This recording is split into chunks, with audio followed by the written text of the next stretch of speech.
হে everyone, good morning সবাইকে। আমি ইতি। আর তোমরা এখানে ভিডিওর ফার্স্টেই দেখতে পাচ্ছ যে অনেকগুলো সন্ন্যাসী মিলে মন্দির পরিক্রমা করছে। তো এনারা হলেন অন্য গ্রামের সন্ন্যাসী যারা এসেছিল আমাদের গ্রামে, আমাদের যারা সন্ন্যাসী হয়েছিলেন তাদেরকে নিমন্ত্রণ করতে। কারণ আজকে তো নীলষষ্ঠী, রাতে আজকে হবে লীলাবতীর বিয়ে, তো সেটার জন্যই নিমন্ত্রণ করতে এসেছিল। আর এই মন্দির পরিক্রমা করে মহাদেবকে পুজো করে ওরা মূল সন্ন্যাসী সহ আরও যারা সন্ন্যাসী আছে তাদেরকে নিমন্ত্রণ করে নিজেদের গ্রামে ফিরে যাবে। তো এটা ওদের একটা নিয়মের মধ্যেই পড়ে। তো আমি যেহেতু ফার্স্ট এক্সপিরিয়েন্স করছি এগুলো, তাই তোমাদের সাথেও ভিডিওগুলো শেয়ার আমিই করছি। তোমরা অবশ্যই জানিও যে তোমাদের কেমন লাগলো, আর অবশ্যই ভিডিওটা পুরোটা কন্টিনিউ করো, কারণ আরও অনেক ইন্টারেস্টিং অনেক জিনিস এই ভিডিওতে আছে। আর তোমরা যারা এই লীলাবতীর বিয়ে বা এরকম কিছু অভিজ্ঞতা করেছো তারা অবশ্যই আমাকে জানিও যে তোমাদের অভিজ্ঞতা কীরকম, বা আরও যাদের যা নিয়ম আছে সেগুলো তোমরা অবশ্যই জানিও, এবং ভিডিওটা অবশ্যই কন্টিনিউ করো।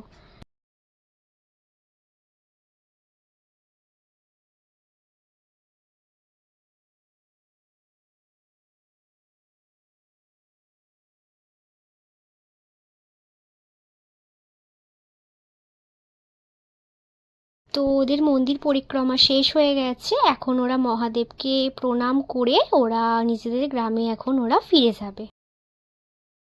গুড মর্নিং সবাইকে। জিলিপি দিয়ে আজকের ব্রেকফাস্ট স্টার্ট করছি। এটা কালকে আমরা মেলা থেকে কিনে এনেছিলাম। এই এখন ভেজিটেবল চপ আর এই জিলিপি দিয়ে আজকে একদম জিলিপিকা হয়ে গেছে। এখন এই ভেজিটেবলগুলো কালকে এনেছিলাম, এগুলো এখন খাবো। এই তো আমরা বেরিয়ে পড়েছি, একটু দোকান যাচ্ছি, কারণ আজকে যেহেতু নীলষষ্ঠী, তো কাকিমা তো নীলষষ্ঠী পুজো করেছে, তো ভাত বা এরকম তো কিছু খেতে পারবে না, আর লুচি পরোটা ঠিক কাকিমার ভাল লাগে না। তো আমরা যাচ্ছি একটু পাউরুটি এনে দিতে, খাবে বলে, ওইটার জন্যই দোকানে যাচ্ছি। দেখো আজকে জাস্ট রোদ্দুরটা দেখো, এই রোদ্দুরের মধ্যে আজকে ফুলেশ্বর, তাই তো রে, ফুলেশ্বর তলাতে হচ্ছে গিয়ে সন্ন্যাসীরা নাচবে।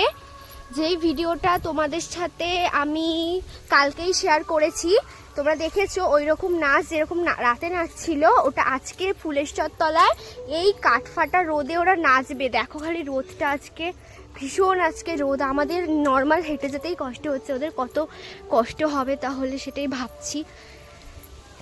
তো সবই হচ্ছে ভগবানের মহিমা, হয়তো এটাই ভগবানের ইচ্ছা।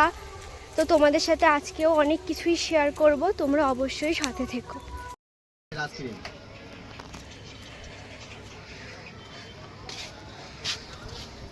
আমাকে একটা দিন আজকে কিন্তু সময় দাও না, কালকে আমি নিয়ে নেবো সব মাছ, সবই সকালবেলা নিয়ে নেবো, আমার গাড়ি আসার আগে চারটে দিয়ে দাও।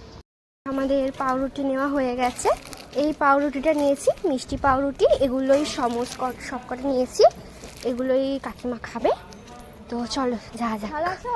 ও লাঞ্চে আজকে ছিল লেফট ওভার ফ্রায়েড রাইস আর চিলি চিকেন, এটা দিয়েই আজকে লাঞ্চটা আমরা দুজনে, মানে আমি আর দিয়া সেরে নেব, কারণ কাকিমার তো আজকে উপোস আছে।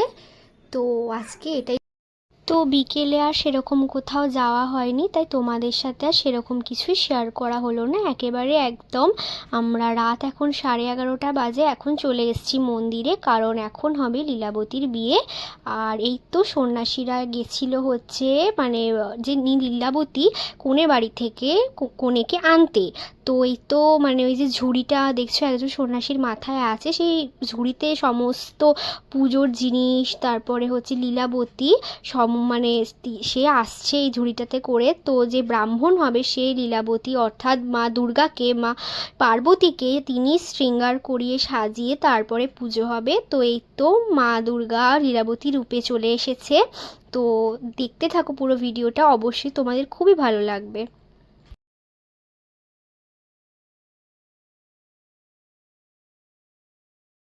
তো এই তো এখানে আরও দুজন সন্ন্যাসী, তারা গেছিল হচ্ছে পুজোর আরও যাবতীয় যা জিনিসপত্র লাগবে সেগুলোই আনতে। তো তারা সেগুলোই এনে এখন এখানে রেখে দেবে। তো আজকে আরও একটা জিনিস হবে, যেহেতু আজকে নীল ষষ্ঠী, তো মহাদেবের পুজো হবে। মহাদেবের মাথায় আজকের দিনে 108 বার জল ঢালতে হয় প্রত্যেকটা সন্ন্যাসীকে। আর ইনি হলেন মূল সন্ন্যাসী, ইনি যেখানে বিয়ে হবে সেখানটায় জল ঢেলে শুদ্ধ করে নিচ্ছেন গঙ্গার জল। আর ইনি আরেকজন সন্ন্যাসী, ইনি হচ্ছেন যে লীলাবতীর যে পালকি, অর্থাৎ যে রথে করে আর কি বিয়েটা হয়, যেটাতে বসিয়ে, সেটা উনি আবির দিয়ে নিজের হাতে এঁকে নিচ্ছেন। তো এটা পুরো আঁকা হলে আমি তোমাদের সাথে অবশ্যই সেটা শেয়ার করব, অবশ্যই এই ভিডিওতে। তো তোমরা অবশ্যই সাথে থেকো, ভিডিওটা কন্টিনিউ করো।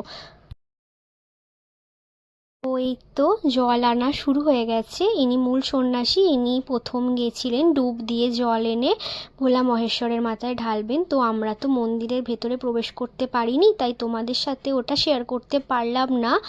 আর শুধুমাত্র জল আনাটাই আমি তোমাদের সাথে শেয়ার করলাম। এখানে প্রত্যেকটা সন্ন্যাসী একবার করে যাবেন, ডুব দেবেন, মাথায় কলস নিয়ে জল এনে বাবার মাথায় ঢালবেন। আর সেটা অবশ্যই 108 বার করতে হবে।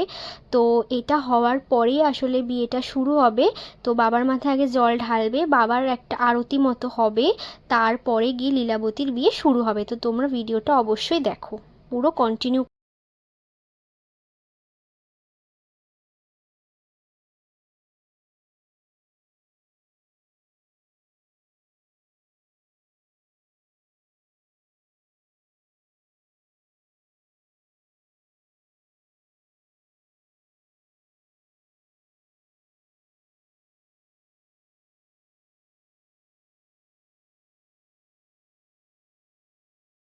যে রথটা ওই সন্ন্যাসীটা আঁকছিলেন আবির দিয়ে, সেটা পুরো হয়ে গেছে। দেখো কি সুন্দর করে উনি নিজের হাতে এই রথটা এঁকেছেন। এই রথে করেই হচ্ছে লীলাবতীর বিয়ে হবে, আর এই রথের ওপরেই বসানো হবে আর কি। তো এই যে আমরা দুজন ঘুমু ঘুমু একদম ঢুলু ঢুলু চোখে 11:30টার সময় এসে বসে আছি, পুজো দেখবো, বিয়ে দেখবো। আর আমার পাশের জন তো খুবই ক্লান্ত, কি আর বলবো, সে ঘুমেতে প্রায় ঢুলু ঢুলুই হয়ে গেছে। আর এই তো তীরকাঠি পোতা হয়ে গেছে, এবারে হচ্ছে গিয়ে বিয়ে অর্থাৎ পুজোটা আর কি শুরু হবে। তো ইনি ব্রাহ্মণ, এই তো পুজো একদম শুরু হয়ে গেছে, উনি এখন পুজো করবে। আর এই পুজোতে একটা মেন রিচুয়ালস আছে, সেটা হলো মায়ের মাথায় মানে ছোট্ট যেখানে মুকুট, তোমরা একটু পরে দেখতে পাবে মুকুট পরানো হবে, সেখানে বেল পাতা একটা একটা করে চাপিয়ে যেতে হবে। আর বেল পাতাটা যতক্ষণ না মানে ব্রাহ্মণের হাতে মা দেবেন ততক্ষণ ঢাকিকে ঢাক বাজিয়ে যেতেই হবে, আর ব্রাহ্মণকেও বেলপাতা চাপিয়ে যেতেই হবে। আর ঘন্টা কখনোই থামানো যাবে না। তো এটাও হচ্ছে একটা নিয়মের মধ্যে পড়ে, যেটা খুবই একটা মানে আমার কাছে একটা প্রথম অভিজ্ঞতা হিসাবে খুবই ভালো লেগেছিল। একটা মানে রোমাঞ্চকর ব্যাপার ছিল যে মানে ঠাকুরের মাথাটা ওইটুকু ঘটের ওপর ডাবের ওপর একটা ছোট্ট মুকুট করে দেবে, এবং সেটার ওপরেই বেলপাতাটা চাপাবে, ওইটুকুনি মাথা। আর সেখানে বেলপাতাগুলো কতক্ষণ ধরে কিভাবে থাকবে সেটাও কিন্তু একটা ভগবানেরই একটা মহিমাই বলতে পারো তোমরা। আর তোমাদের যদি এরকম কিছু তোমাদের গ্রামে বা তোমাদের ওখানে যদি এরকম কোনো আরও কোনো নিয়ম থাকে, আমার কমেন্টে অবশ্যই কিন্তু জানিও। তো মাকে ব্রাহ্মণ শৃঙ্গার করিয়ে দিচ্ছে, এখনই তোমরা দেখতে পাবে পুরো শৃঙ্গারটা, তোমরা দেখতে থাকো। তো এই তো এই মুকুটটার কথাই বলছিলাম, কাগজের তৈরি এই মুকুটটাই মায়ের মাথায় পরানো হবে, এটার ওপরেই বেলপাতাগুলো একটা একটা করে সমস্ত চাপানো হবে।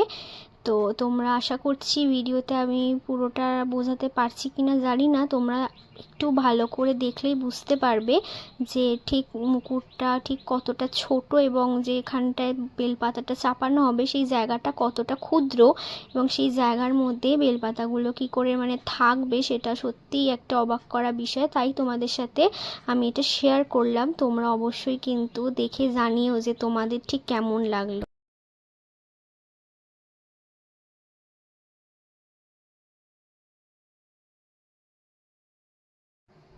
তো এই তো পুজো শুরু হয়ে গেছে এখন।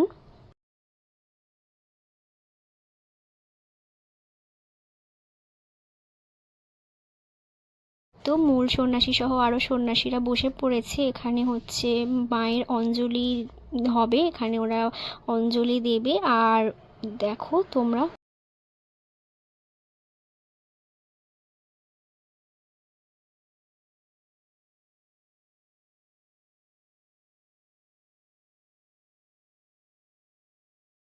হলেন মহিলা সন্ন্যাসী, ইনি হচ্ছে ফল কেটে সমস্ত জোগাড় ইনি করে দিচ্ছেন একে একে।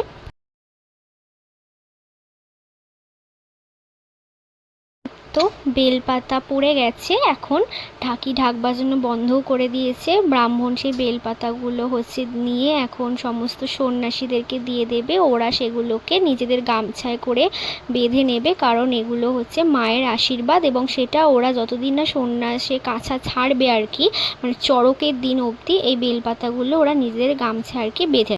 এই তো তোমরা দেখতেই পাচ্ছ যে ভগবান বেলপাতা ব্রাহ্মণের হাতে দিয়ে দিয়েছে আর সবাই মাথা নত করে প্রণাম করছে। তো এই তো পুজোর এখন প্রায় শেষই হয়ে গেছে, এখন হোম হবে। এই হোমটা হওয়ার পর আর কি মানে মহাদেবের মেন পুজো শুরু হবে, মানে এই ঘরটাকে নিয়ে যাওয়া হবে মহাদেবের মন্দিরে, তারপর মহাদেবের সাথে আবারও একবার পুজো হবে। তো আমরা তো আর বেশিক্ষণ থাকতে পারবো না, অলরেডি 3টে 3:30 মতো বেজে গেছে। তো এখনই আমরা বাড়ি চলে যাব। তো সবাইকে গুড নাইট।